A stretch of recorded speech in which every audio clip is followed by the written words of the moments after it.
So clearly you guys are interested in taking a look at the men's 200 backstroke world record. It seems that we're staying on the trend of the hardest world records to break, after previously going over the women's 200 fly and the men's 800 free. So why is the men's 200 back another event that is consistently considered by many to be one of the strongest world records, and how did it get there? The men's 200 back was first contested at the second ever modern Olympics in 1900 in Paris. Germany's Ernst Hoppenberg won the first ever gold medal in the event with a 2:47.0. This event was formatted much differently than we're used to these days. Rather than swimming 2 laps of a 50-meter pool, the athletes dove from a pontoon in the Seine River and swam 200 meters downstream. Any chance we bring this back for this summer's Paris Olympics? Oh, probably not then. The 200 back wouldn't be offered again at the Olympic Games for quite some time, but it would still be hosted at various meets, allowing for the world record to still be broken. Hoppenberg's time would be the fastest recorded for 26 years, until American Walter Laufer would break the record twice in just a couple of days in 1926. First with a 2:44.9 before lowering the mark to a 2:38.8. After Laufer became the first man under the 240 mark, the record would steadily be worn down until Al van Wijk would be the first man under 230 with a 2:27.8, but that record wouldn't last long, as the new face of backstroke was about to burst onto the scene. In 1935, American Adolf Kiefer set the world record in the event with a 2:24.0. 1 year later, Kiefer would win the gold in the 100 back at the 1936 Olympic Games. In 1936, Kiefer would lower his record again with a 2:23.0, but 2 years later, American Harry Holiday would take the record for himself with a 2:22.9. But Kiefer would take his world record back for himself, and in 1944 swim a 2:19.30 to become the first man under 2:20. This swim actually comes after Kiefer enlisted in the United States Navy in late 1943. During his time in the Navy, Kiefer would lead the development of a new swim training for the Navy in an effort to combat the amount of drownings that were occurring. This led to the creation of what Kiefer called victory backstroke, which was easier for those that didn't know how to swim to learn. Kiefer's final mark in the event would last for 5 years before being broken by Alan Stack. Stack swam his way to a 2:18.5. The record would once again be slowly chipped away until 1964, when the 200 back was finally added back into the Olympic program, where it would stay for every game since. And in Tokyo, American Jed Grafe won the first gold in 64 years in world record fashion,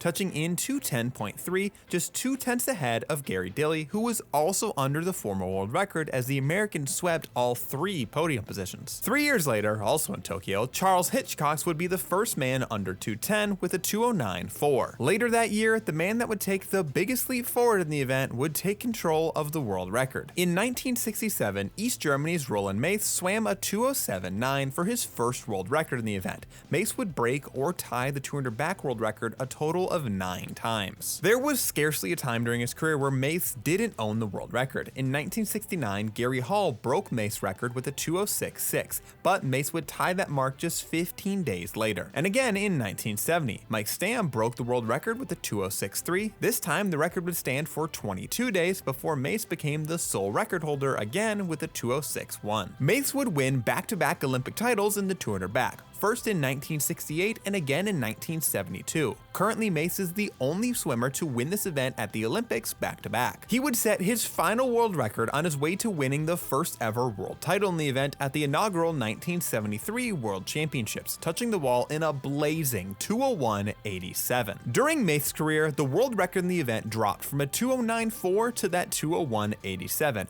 but despite such a massive string of record-setting swims, Mace would not be the one to break the next barrier in the event, the 2-minute barrier. In 1976, John Naber set the world record in the event twice, first at the United States Olympic Trials and then again at the Olympic Games themselves. At those Olympics, Naber became the first man under 2 minutes in the event as he won gold with a 1:59.19. That record would stand for some time, but like all others would slowly be chipped away year over year as more and more swimmers were able to swim 1:59-second swims, then 1:58, then 1:57, then 1:56. At the 1999 Pan Pacific Championships, Championships, Lenny Krayzelburg broke the 9-year-long world record drought in the event with a 155.87 to be the first man under the 156 mark. But after Krayzelburg's world record, we would see the man that would take this record to truly insane heights enter the world stage. The next year, at the age of 17, Aaron Peirsol qualified for the 2000 Olympic Games in the 200 back, and at the games themselves, he won the silver medal behind Krayzelburg, 157.35 to 156.76. After the races, Peirsol stated, "I think I'm getting to the point where I'm becoming more of a threat to Lenny, and I think he knows that." Peirsol's prediction would soon come true. Peirsol would move up to the second fastest man in history at the 2001 National Championships with a 156.56, and later that year, Peirsol would win his first world title in the event with a 157.1. And 1 year later, in 2002, Peirsol would earn his first world record in the 200 back, swimming the event in a time of 155.15. In 2003, Peirsol would defend his world title in the 200 back, becoming the first man to win back-to-back at the World Championships in this event. Peirsol was back to record-breaking in 2004. At the US Olympic Trials, Peirsol became the first man to break 155, touching the wall in 154.74. And at the 2004 Olympic Games, Peirsol upgraded his silver from 2000 to gold, setting a new Olympic record of 154.95. At the next year's Worlds in 2005, Peirsol extended his gold medal streak in the event to 3 in a row. This time, the gold medal came with a new world record as he lowered his mark again to 154.66. And then next year at the Pan Pacific Championships, he lowered it once more to 154.44. But Peirsol's biggest challenger during his career had arrived, and now was ready to take on Aaron. When Peirsol won his third world title in 2005, Ryan Lochte was back in third place with the 157.00, and now he was ready to make a run at the top spot on the podium. Because at the 2007 Worlds, Lochte flipped the script, snapping Peirsol's streak in the event and taking his world record with the 154.32. The next year at the 2008 Olympic Trials, Peirsol got the win over Lochte by 2 100ths, touching the wall in 154.32 to tie Lochte as the world record holder. But not long after that, at the 2008 Beijing Olympics, Lochte would stop Peirsol from defending his Olympic title. Ryan Lochte became the first man to dip under 154, winning gold with the world record time of 153.94. The very next year, Peirsol was back with a vengeance. At the 2009 Summer Nationals, he smashed Lochte's world record, resetting the mark in a blazing 153.08,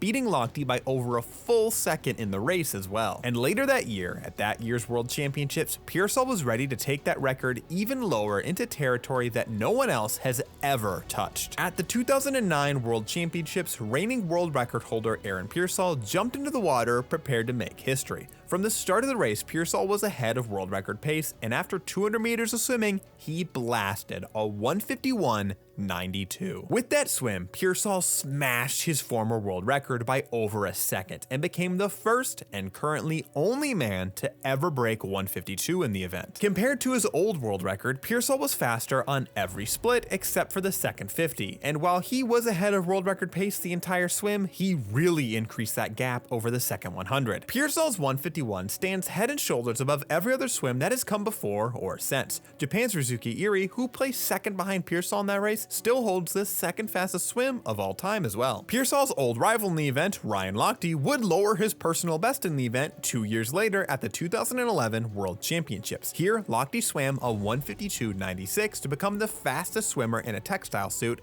also ahead of Iri, funnily enough. That swim from Lochte is also the last time anyone has broken 153 in the event, and it's still over a second away from that world record. Currently, there aren't any active swimmers that look likely to take a run at this record quite yet. Of the top 10 performers in history of the event, only 6 of them are active today. Mitch Larkin, sitting at number 4, is quite removed from his best swims, with his personal best coming 9 years ago in 2015. 2021 Olympic champion and Olympic record holder Evgeny Rylov has been turning in 155 in the event each year since 2021, and his participation in future Olympics or World Championships is highly unlikely. America's Ryan Murphy and China's Zhu Jiayu are both in pretty similar positions, with their best times coming from 2018, but in the present day both seem more threatening in the 100 back, with Murphy consistently putting up 154s and Zhu not even contesting the event at 2023 Worlds. And in the 9th position, we have the 2023 World Champion in the event, Hubert Koch. This is the one active swimmer in the top 10 2010 that I would actually expect to be capable of going a best time in Paris. His best time comes from the 2023 World Championships where he won the world title, and that was just after starting his training with his current coach, Bob Bowman, who he credited his success to that year. But while I certainly think that coach has the potential to climb higher up the all-time rankings, 151.92 is a really